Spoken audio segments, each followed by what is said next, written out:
সৌম্য সরকারের রিপ্লেসমেন্ট হিসেবে মিরাজকে পাকিস্তান সিরিজে টি-20 দলে নিয়েছে। সো আমি আতিফের সাথে কথা বলবো, সৌম্যর জায়গায় মিরাজের হঠাৎ করে সুযোগ পায়, এটা কি আসলে আইডিয়াল কিনা? যদি নির্বাচনী প্রক্রিয়া বলতে হয় তাহলে আইডিয়াল না। আবার বাংলাদেশের পরিস্থিতি এটাই আইডিয়াল। গতকালকে একজন সিলেক্টরের সাথে কথা হচ্ছিল, তিনি একটা খুব সুন্দর কথা বলেছিলেন আমাদের। আমি এবং একজন সাংবাদিক ছিলাম যে বাংলাদেশে বেসিক্যালি ঘুরে ফিরে 40 জন ক্রিকেটার নিয়ে খেলতে হয়। সো সৌম্য যে জায়গায় খেলেন এবং মিরাজ যে জায়গায় খেলেন, মানে লাইক ফর লাইক রিপ্লেসমেন্ট তো সৌম্যর রিপ্লেসমেন্ট মিরাজ হতে পারেন না। তবে এখন যেহেতু মানে বর্তমান সিচুয়েশনে মিরাজকে ছাড়া বাংলাদেশে হয়তো কোনো অপশন নেই। আমার প্রশ্ন হচ্ছে যে মিরাজকে যে নেওয়া হলো, মিরাজকে কিসের ভিত্তিতে নেওয়া হলো? কারণ আপনি তাকে নিচ্ছেন টি-20 দলে, মিরাজ টি-20 খেলছে না এখন। কালান্দাসের সাথে প্রথম একাদশে চান্সও পায় নাই, মানে প্রথম ম্যাচের দিন। সো এরপর যখন তাকে নিচ্ছেন তাহলে তার প্রক্রিয়াটা খুব স্বচ্ছ হলো না। নাকি তাহলে বলতে হবে যে বাংলাদেশে পাইপলাইনই নাই, পাইপলাইনের ঘাটতির জন্য আজকে সৌম্য বাদ পড়লে মিরাজকে আসতে হয়। যদি সেটা হয় তাহলে এটা খতিয়ে দেখা দরকার যে পাইপলাইনের ঘাটতিটা কোথায়। মিরাজের দলের চান্স পাওয়ার চাইতে বড় কথা হলো একটা প্রশ্ন দাঁড়িয়ে গেল যে আসলে লাইক ফর লাইক রিপ্লেসমেন্ট কি আমাদের কম নাকি? আর যদি তা না হয় তাহলে দ্বিতীয় প্রশ্ন হচ্ছে কি, তাহলে কি টিম ম্যানেজমেন্ট পাকিস্তানের প্ল্যানটা মানে ইউএইর সাথে হারার পরে প্ল্যান পুরোপুরি চেঞ্জ হয়ে গেছে কিনা? তারা প্ল্যান এতে ছিল, এখন প্ল্যান বি চিন্তা করতেছে কিনা, বিকজ তারা ইউএইর সাথে হেরেছে। মানে অনেক ধরনের প্রশ্ন আপনি তুলতে পারেন মিরাজের ইনক্লুশন ধরে। সব প্রশ্নের উত্তরই হয়তো আমরা পাকিস্তানে পাবো 3 ম্যাচ টেস্ট মানে টি-20 সিরিজে।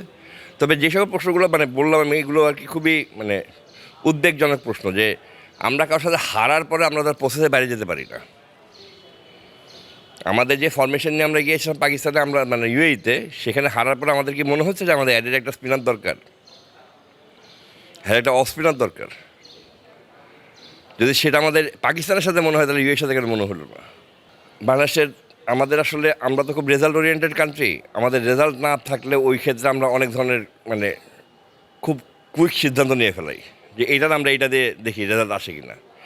আমাদের একটা দীর্ঘমেয়াদী রেজাল্টের জন্য যা যা করা দরকার সেগুলো করা দরকার। দীর্ঘমেয়াদী রেজাল্টে যদি আমার যদি দীর্ঘমেয়াদী পরিকল্পনার মধ্যে কেউ থাকে, তাকে আমি এখন থেকেই রাখবো, সবসময় রাখবো। আর দীর্ঘমেয়াদী পরিকল্পনা যদি কেউ না থাকে, তাকে আমি কখনো ক্যারি করবো না। আমাদের ওই মানে আপনাকে যেটা বলে যে শর্ট টার্ম গোল বা এক সিরিজ 2 সিরিজে একজনকে নিলাম না নিলাম, এটা হচ্ছে, কারণ আমি বিশ্বাস করতে চাই যে এই সিরিজটা দিয়ে আসলে বেসিক্যালি আমাদের নেক্সট ওয়ার্ল্ড কাপের ইয়েটা হয়ে গেছে, মানে শুরুটা হয়ে গেছে। নেক্সট ওয়ার্ল্ড কাপের শুরু হওয়ার পরে নেক্সট ওয়ার্ল্ড কাপ প্রিপারেশন শুরু হয়ে গেছে।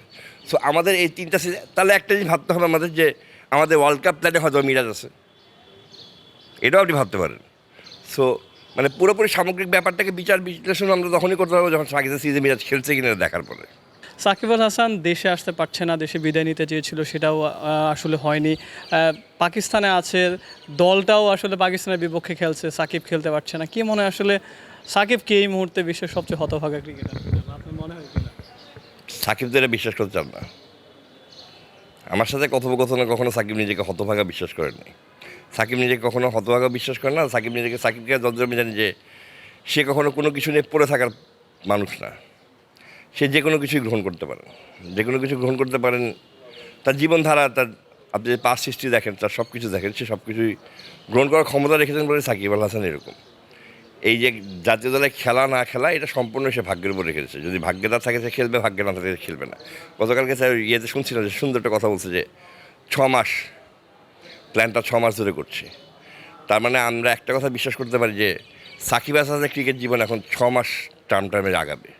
6 মাস পরে যদি সে সামনের 6 মাসের মধ্যে নিজের মানে তার তো বয়স হচ্ছে, বয়সটার পরে নিজের অবস্থান দেখে তারপরে পরবর্তী 6 মাসের প্ল্যানে যাবে।